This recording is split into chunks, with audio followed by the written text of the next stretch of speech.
We are 2 years into this pandemic and everyone is exhausted. People are lonely, people have lost loved ones, they've lost jobs, others are overworked. The coronavirus has killed more than 5 million people around the world. 5 million. It's hard to comprehend. And it's understandable some people are angry and want someone to blame.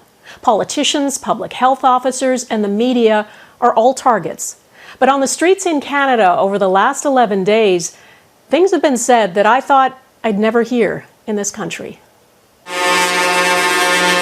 A state of emergency in Canada's capital. The city centre paralyzed by people demanding freedom. Profane insults directed at the Prime Minister. The organisers calling for Parliament to be dissolved.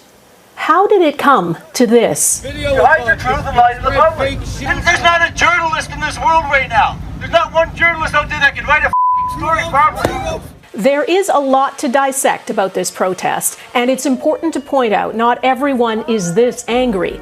But one thing's clear. We no longer have an agreed set of facts, and journalists trying to listen to protesters' concerns have become targets. Can you sleep at night? How can you sleep at night with all the lies? Global news, the propagandists themselves. It's as if they've forgotten Canada is free. You refuse to tell the truth. They can walk down the street hurling insults. Tell the truth. Canadians have political rights and civil liberties. We have democratically elected governments, free and fair elections, and a free press.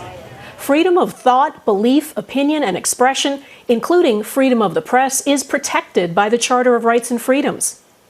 Yet in Toronto, this happened to a Global News reporter. After your convictions, your executions cannot come soon enough. You are the enemy of the people. You're the vile liars. Where have we heard that before? A few days ago, I called the fake news the enemy of the people, and they are. They are the enemy of the people. When the former U.S. president first said that, it sounded shocking. Now we hear it on Canadian streets. Maria Ressa, an investigative journalist and co-winner of the 2021 Nobel Peace Prize, warns of a slide into fascism enabled by technology. Our greatest need today is to transform that hate and violence, the toxic sludge that's coursing through our information ecosystem, prioritized by American internet companies that make more money by spreading that hate and triggering the worst in us. Triggering the worst in us. We are all tired of public health restrictions. When and how to loosen them is worth civil debate. This is not that.